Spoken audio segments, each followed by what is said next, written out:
Y les voy a compartir nuevamente pantalla, creo que vamos por acá.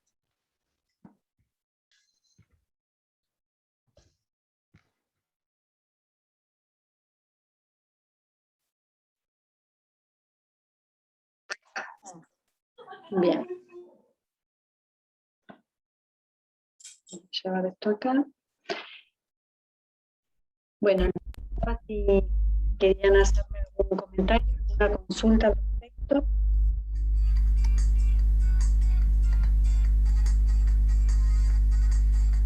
Alguien tiene el micrófono abierto y se escucha la música. Bueno, les decía entonces que en esta primera entrevista que tengo con Jimena, ¿no? Ella da cuenta de muchas de las cosas que están sucediendo en el ámbito familiar, ¿no? Da cuenta de cómo se va sintiendo respecto a estos síntomas que no los puede controlar, dice ella, ¿no?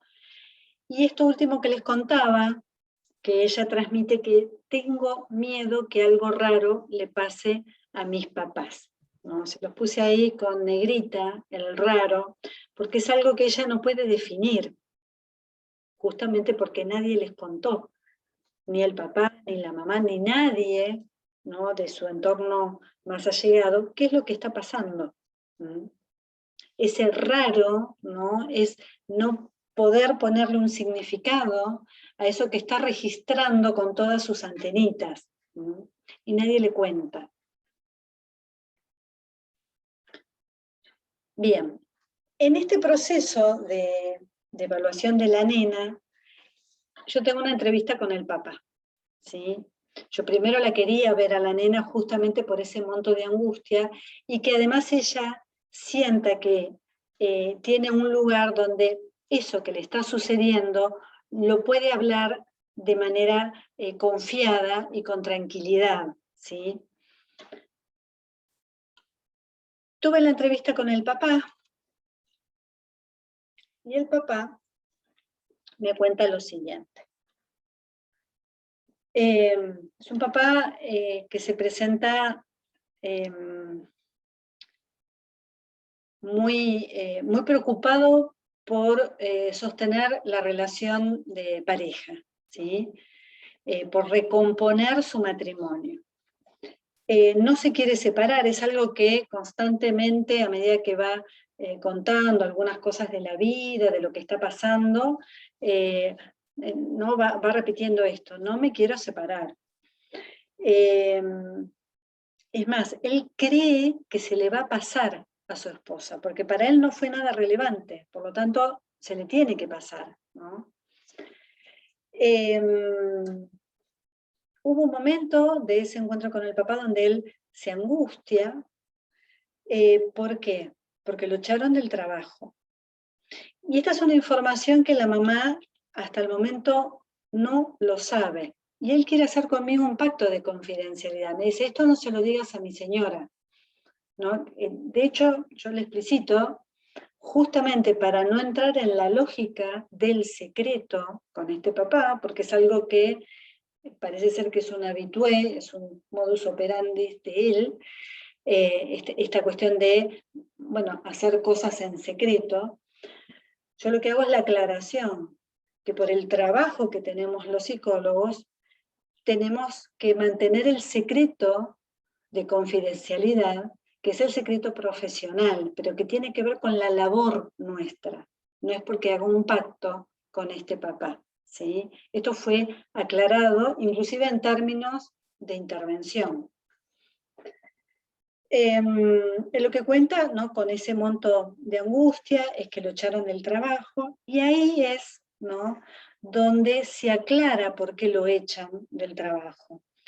Y es porque con la persona que él empieza a tener un amorío, ¿sí? Que luego, bueno, es la mamá de su hija que lo descubre, trabaja en la misma empresa que él. Es una promotora de esa empresa que, bueno, llegan, parece ser las autoridades, se enteran, ¿no? Y a partir, bueno, de que se enteran, lo echan. A mí siempre me quedó un poquito la duda, ¿no? De por qué esta decisión tan,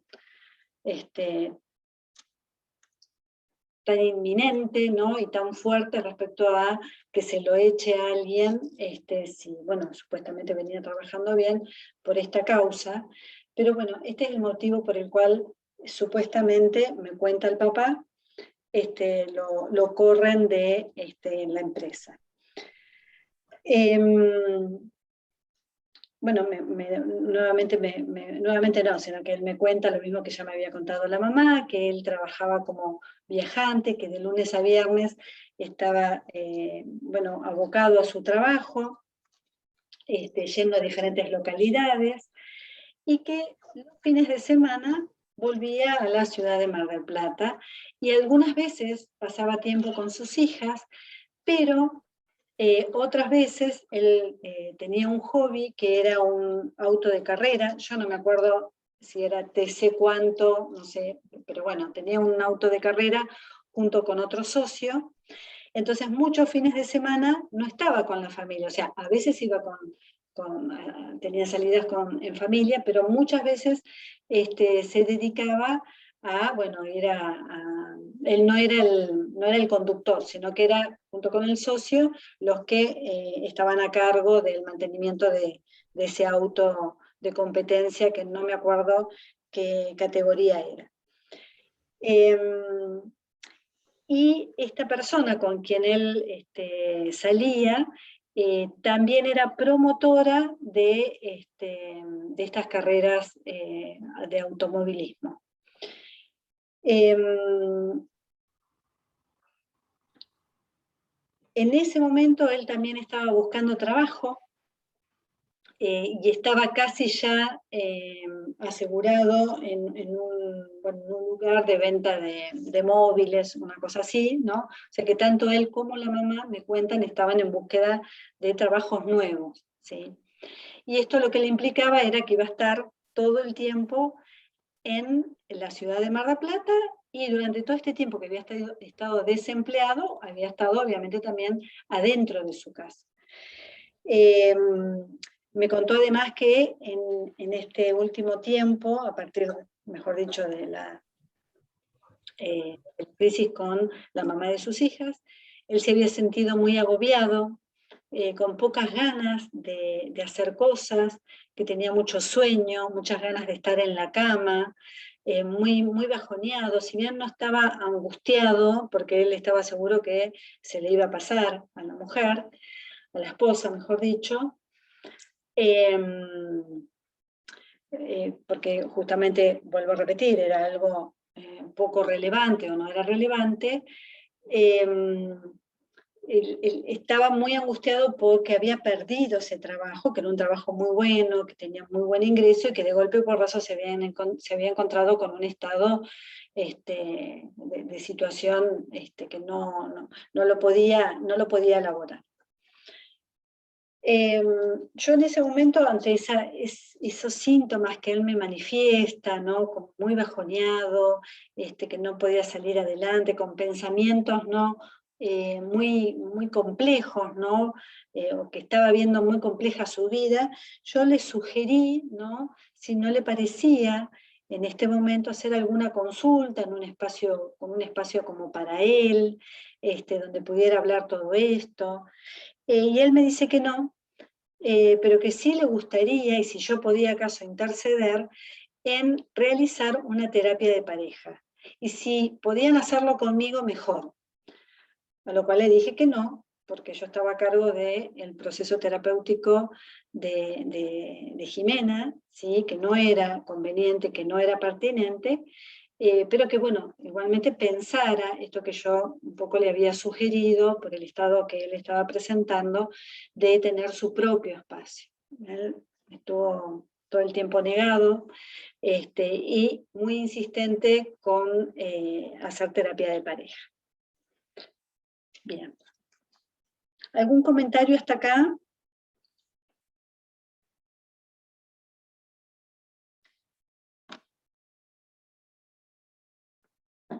¿Les va quedando claro?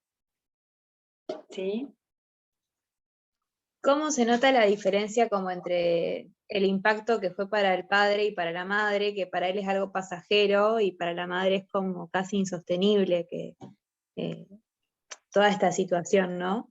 Porque él dice como que está tranquilo porque se le va a pasar y la mamá está como, no sé si desesperada, pero como que no sabe qué hacer. Exactamente. Un poco como, bueno, vos decís, Jazmín, y lo que decía en un inicio la otra compañera, en donde las perspectivas de cada uno de ellos es totalmente diferente, ¿sí?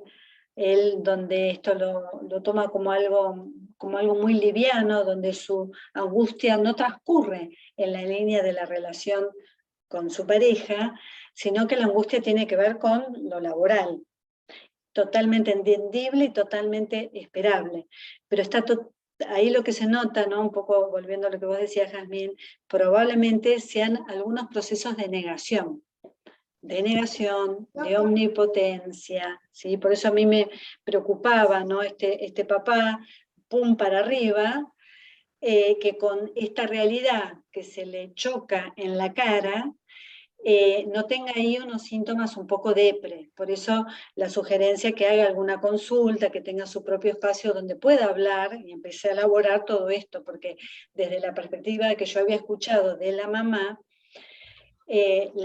había empezado a hacerse algunos cuestionamientos. Es una mamá con 2 o 3 preguntitas, que no sé si ustedes lo notaron, 2 o 3 preguntitas que se le hizo, ella empezó a sacarse algunos velos.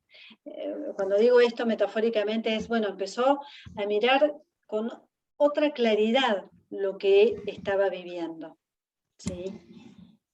Yo pensaba en eso, Mercedes, si no es una estrategia también un poco esto de minimizar y decir, bueno, no fue para tanto, hasta encontrar quizás hasta un aliado que ayude a bajar el clima de esta situación, digamos, porque si darle angustia y sabe que si su mujer se enteraba, porque por algo ponían el maletín llave, o sea que no es que sabía que si la mujer se enteraba no iba a pasar nada, trataba de mantener ese secreto, en algún punto él sabe que esto en su pareja iba a hacer ruido, iba a estar mal, y eso a él sí lo angustia.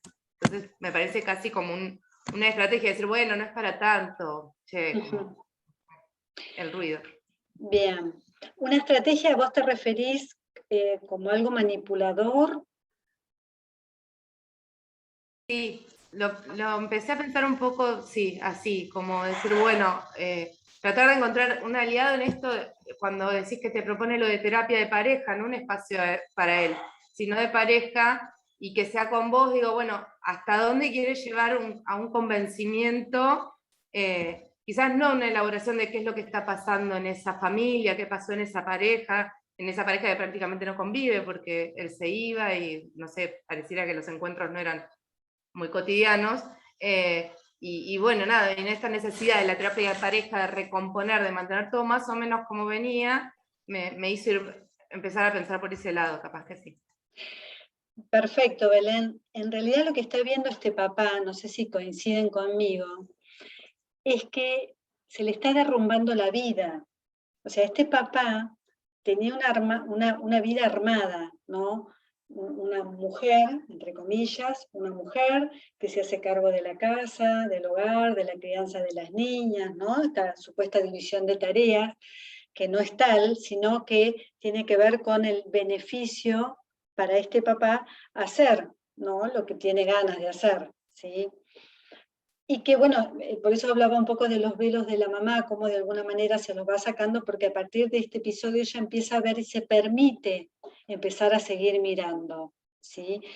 Lo que vos decís, Belén, tiene que ver, que vos lo detectaste, tiene que ver con algunas acciones o algunos rasgos de este papá, con acciones manipuladoras, ¿no? Bueno, quiero hacer alianza con vos, terapeuta, para que me armes esta terapia como terapia de pareja y todo siga igual, más allá de lo que les decía hace un ratito de la lectura sistémica, que uno pueda superficialmente hacer como, o pensar, ¿no? En cuanto a cómo es la comunicación de esta familia, ¿no? Y cómo se sostiene con la enfermedad o como se podría seguir sosteniendo con el sacrificio de la hija, ¿no? Con la enfermedad de la hija. ¿No? Pero si lo vemos un poco desde una mirada más psicodinámica, nos encontramos con algunos rasguitos, digo rasguitos porque lo vi solamente una vez al papá, a ver, le estoy compartiendo un encuentro con este papá, en donde se ve esta cuestión manipuladora, ¿sí? No solamente, que está la cuestión de espejo, ¿no? que también mencionan los sistémicos, no solamente en el ámbito terapéutico, ¿no? Está queriendo manipular el espacio terapéutico, me está diciendo lo que tengo que hacer, está diciéndome que no le diga a la mamá, o sea, ¿no? ¿En qué lugar, en qué posición, ¿no? Está queriendo ubicarme este papá? Entonces desde ahí uno lo piensa, bueno, acá hay rasgos psicopáticos con acciones, ¿no? Bien alevosas, ¿sí? Pero por el otro lado lo que se ve, por eso les hablaba que se está desarmando este papá, es que con ese pensamiento, ¿no? Esta manera, ¿no? Este esquema mental que tiene el papá de entender lo que pasa a su alrededor, lo entiende también desde desde algunos mecanismos defensivos, por eso les hablaba, probablemente haya acá negación, probablemente acá haya omnipotencia, yo puedo hacer lo que tengo ganas, o sea, yo puedo manipular a la terapeuta, yo puedo decir una cosa y hago otra, ¿no? Esta cosa de omnipotencia ligada a ciertos rasguitos hasta el momento, más tirado a lo psicopático, ¿sí? De manipulación. ¿Se va entendiendo un poquito? Pero en esta omnipotencia y en esta negación, se le está desarmando todo, ¿sí? Y puede caer en una cosa más depre, este papá. No se está levantando de la cama, uno lo puede pensar, uy, esto lo estará diciendo sospechosamente, ¿no? Para manipular, ¿no? Para manipular el espacio terapéutico, para manipular a su esposa, ¿no? Para mostrar que es víctima de esta situación, ¿no? Uno lo puede pensar en esos términos, pero si acaso no es eso, si acaso realmente le está pasando, ¿no? Que no está pudiendo, está teniendo un desánimo fuerte, ¿no? Puede entrar, ¿no? en una cuestión más depre, bueno, preventivamente la sugerencia no está de más. Bien. Ay, no sé si compartieron en el chat algún comentario. Acá. Sí. Dice Micaela, a mí me llama la atención también que su interés es por la pareja, el trabajo, pero no le hace ruido la actitud de la nena, o cómo esta situación afectó a toda la familia y no solo a su esposa. Perfecto, Micaela. Y después Fernando dice, ¿y qué dijo el padre de la situación de la nena? Poco puede escuchar, ya te estuve respondiendo, Fernando. Me da la sensación que un padre en posición narcisista, impecable, así es, ¿sí? Lo que pasa es que cuando nos encontramos con personas en posición narcisista, ¿no? ¿Cuáles son los recursos y cuál es el límite que nos impone esa posición? ¿no? Ahí tenemos que revisarlo. Por eso también a veces las sugerencias, ¿no? Que tengan estos otros espacios para trabajar, si es que se puede trabajar, qué cosas. Bien. Sigo entonces, ¿sí? Les voy a mostrar algunos gráficos, algunos test gráficos que hizo Jimena, ¿no? Los básicos. Ahí está. Este es el dibujo de figura humana que hace Jimena. Yo le pido, como ustedes ya saben, que dibuje una persona y dibuja Celeste, que tiene 8 años. Empieza dibujando la cabeza y de arriba para abajo, ¿no? Empieza por la cabeza y sigue dibujando la figura humana hacia los pies. La cabeza la borró varias veces. Si ustedes por ahí miran con detalle, no sé si lo puedo acercar a esto. No, más que eso no puedo. Si ustedes miran con detalle acá, en la parte de acá arriba, se van a encontrar con una... En realidad esto es un borrón, ¿no? Borró la parte superior de la cabellera.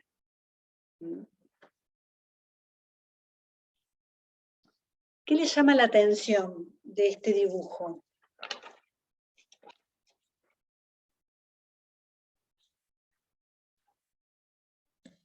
La edad y la falta de manos, así como lo más evidente.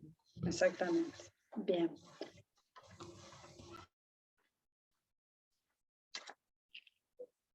¿Algo más?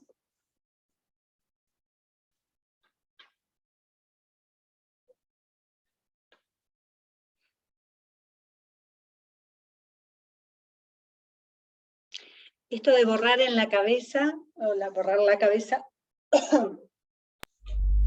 lo asocian con algo. Hola, ¿se escucha? Sí, se escucha, Fernando. Buenísimo, porque algún problema con el micrófono. Sí. Lo que me llama la atención, aparte de lo que decían de las manos, y también agregaría los brazos cortitos, ¿no? Sí. Apenitas presentados ahí, es la larga figura del cuerpo, pero una figura bastante chica, centrada por ahí, o sea, no está centrada perfectamente en el centro de la hoja, levemente desplazada, pero chiquita me da la sensación respecto del papel, ¿no? O sea, por ahí el lugar que ella ocupa en el espacio. Pensaba por ahí un poquito en eso. Bien. Yo acá les voy a aclarar algo. En realidad no es una figura tan pequeña, por ahí no se nota tanto, bueno, así de manera virtual, ¿no? Está centrada, bien, ahí Fernando está centrada, la figura. Por la edad que tiene es esperable el tamaño de esa figura, ¿sí? Ya les voy a traer micrografismos para que justamente comparen entre lo que es un dibujo, ¿no?, esperable en cuanto al tamaño, como el que dibujó Jimena, y lo que es un micrografismo. La próxima les voy a compartir un dibujo, les voy a compartir otra relatoría y tiene micrografismos, y van a ver que hay mucha diferencia, pero muchísima diferencia. Todo lo que tiene que ver con las manos es la comunicación, es la afectividad, ¿sí? Y en el caso de esto que borra la cabeza, que es un lugar, ¿no?, donde pareciera que está emplazada cierta dificultad, porque borra, vuelve a dibujar, borra, vuelve a dibujar, ¿no? Es interesante también que les comparta la secuencia en los dibujos, en los gráficos. Habla de cierta cuestión que está referida, bueno, al saber, ¿no? Lo que sabe, lo que no sabe, ¿no? Cierta preocupación, ¿no? Hay conciencia, registro de cierta preocupación, que en este caso, por las cosas que me ha compartido la nena, Jimena, no le está pudiendo poner las palabras adecuadas, ¿sí? Es raro lo que está pasando ¿no?, entre la padre y la madre, ¿no?, las peleas que hay, no le puede poner palabras, ¿sí? Entonces es esperable, ¿no?, que dibuje como cuestiones que tengan que ver con preocupaciones, ¿sí? Preocupaciones y la falta de manos, que es esta cuestión de que algo se está cortando también, ¿no? El dibujo de la figura humana, el segundo, es este. A ver. Bien. Dibuja Tomás, se come la S, Tomás, pone, que tiene 9 años.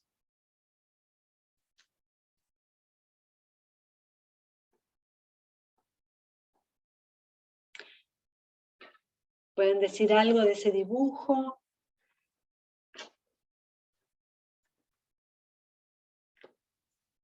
Se repite la falta de manos. Exactamente. Falta de orejas. Sí, Cecilia. En realidad el tema de las orejas, bueno, es común que no las dibujen, a menos que sea una persona súper detallista, pero generalmente no se dibujan las orejas, se dibujan más el pelito, ¿no? El detalle de alguna cosita en la cabellera, ¿no? Cuando son niños. A menos que exista una cosa más de delirio, ¿no? Que dibujen las orejas grandes. Pero por lo general las orejas no se dibujan. Pero se repite, como decía Cecilia, el tema de que no hay manos, ¿sí?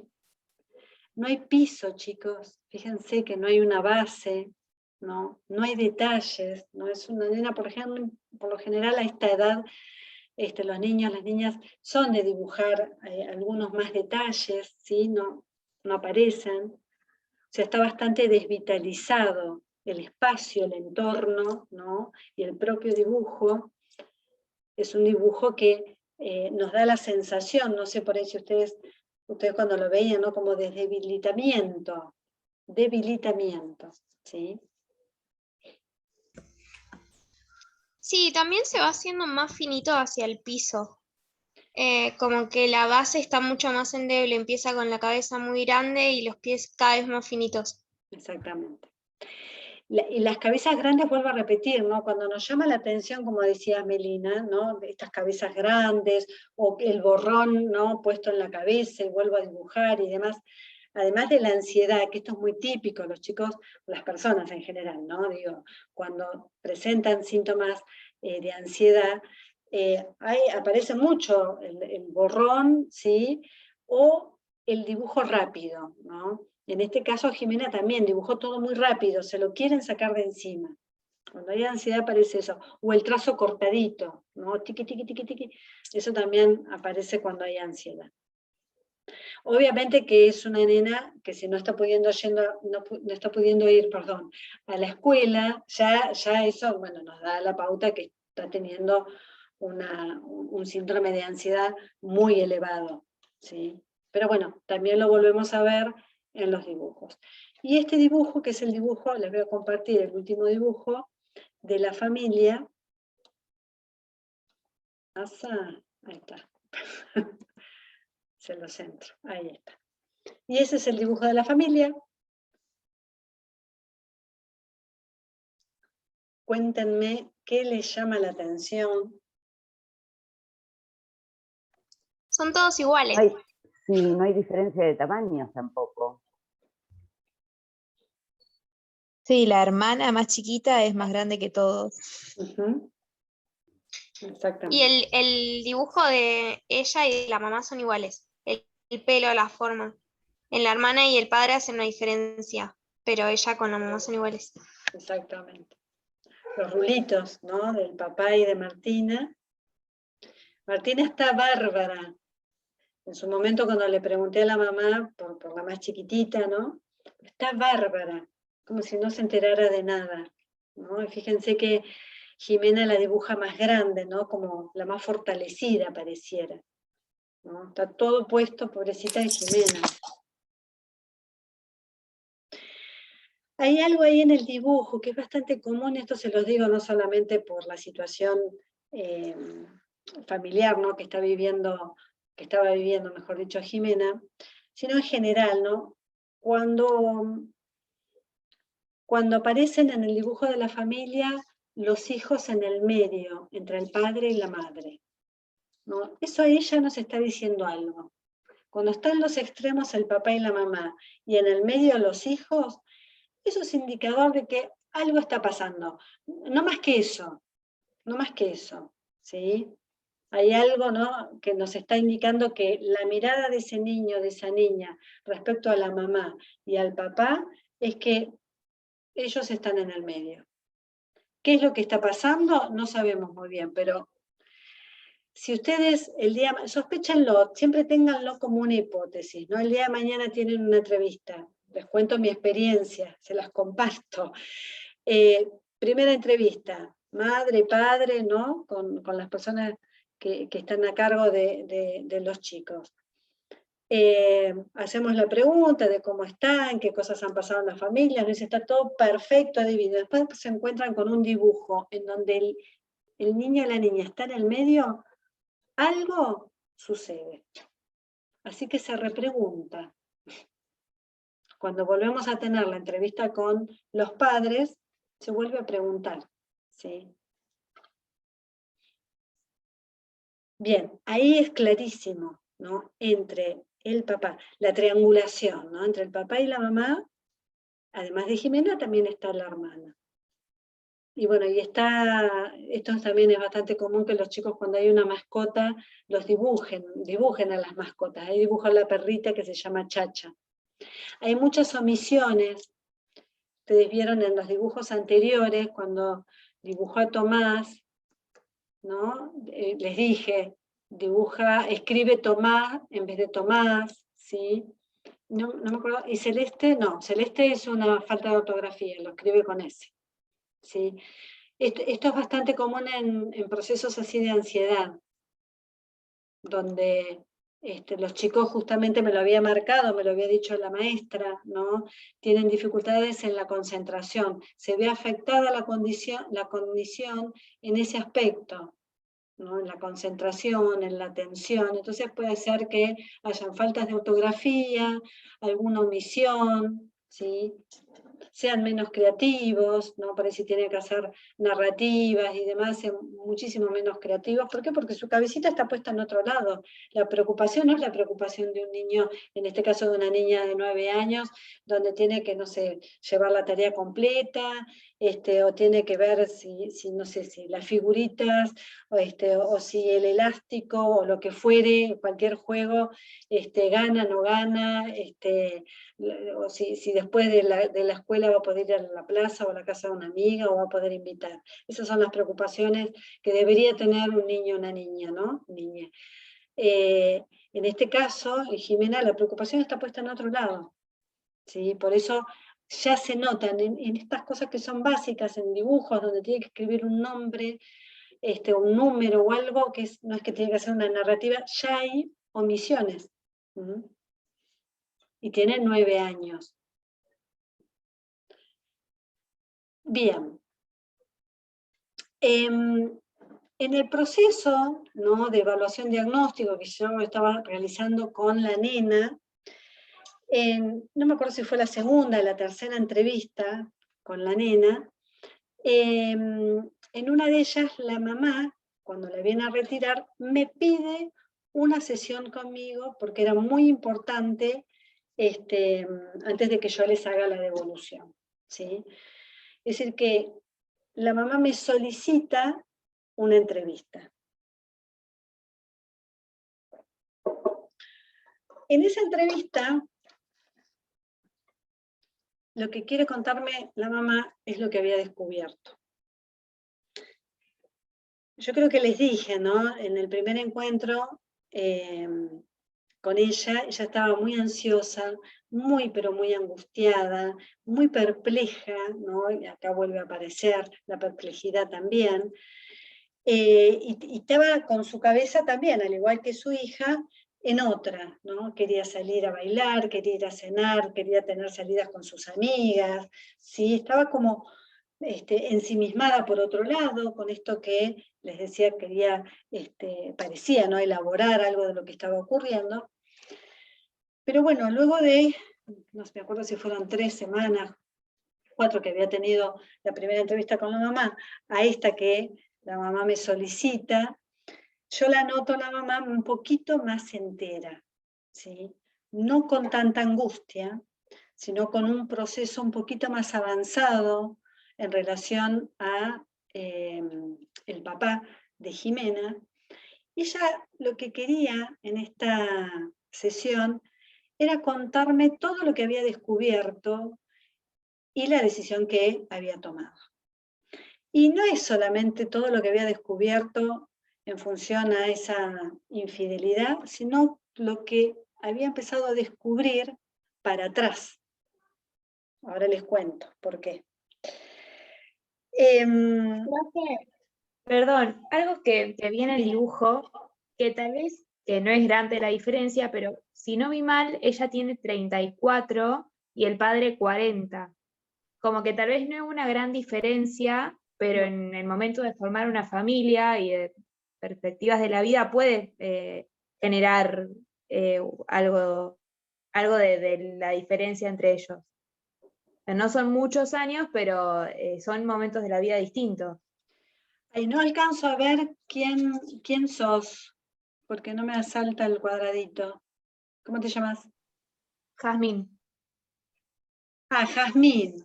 Jazmín, perfecto lo que estás diciendo. En realidad eso tiene que ver, muy interesante lo que estás diciendo,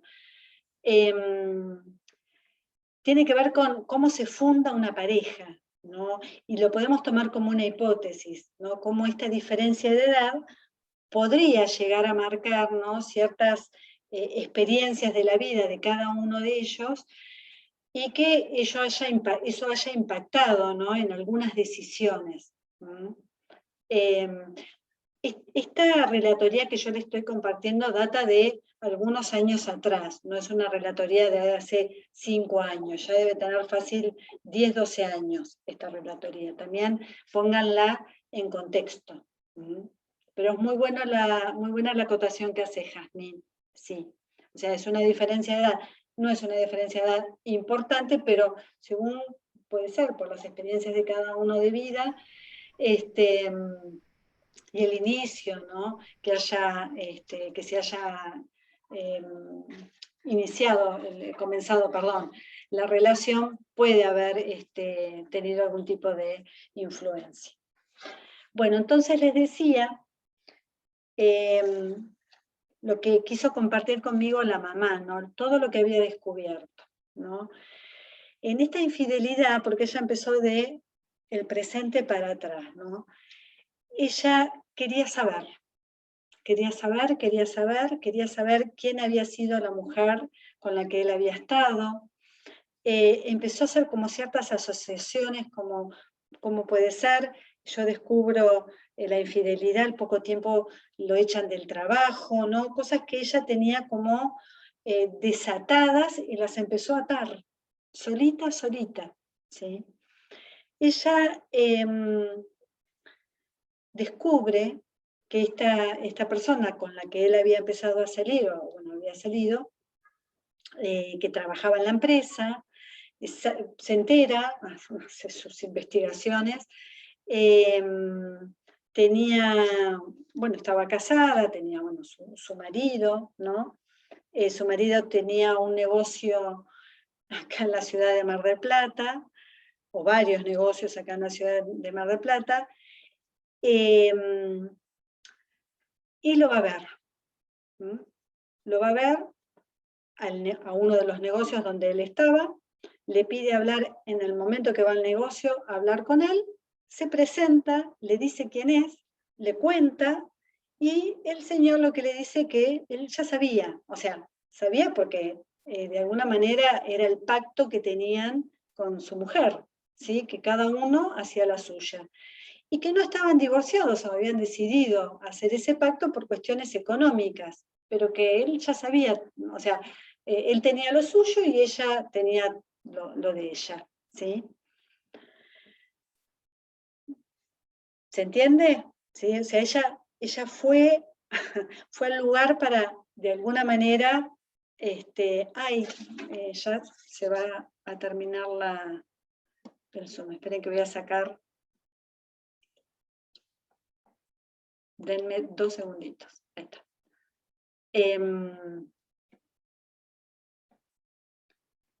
Les decía entonces que ella, bueno, un poco aborda la situación desde el lugar de la necesidad de saber y de descubrir, y con esta persona ella, con el marido, ¿no?, de la persona con la que había estado su marido, ella descubre como un mundo nuevo, ¿no?, cosas que ella nunca se imaginaba que iba a poder vivirlas, ¿no?, tan de cerca, no porque no las supiera, ¿no?, pero nunca creyó que las podía llegar a vivir, ¿no?, o estar en una situación de estas características, ¿sí?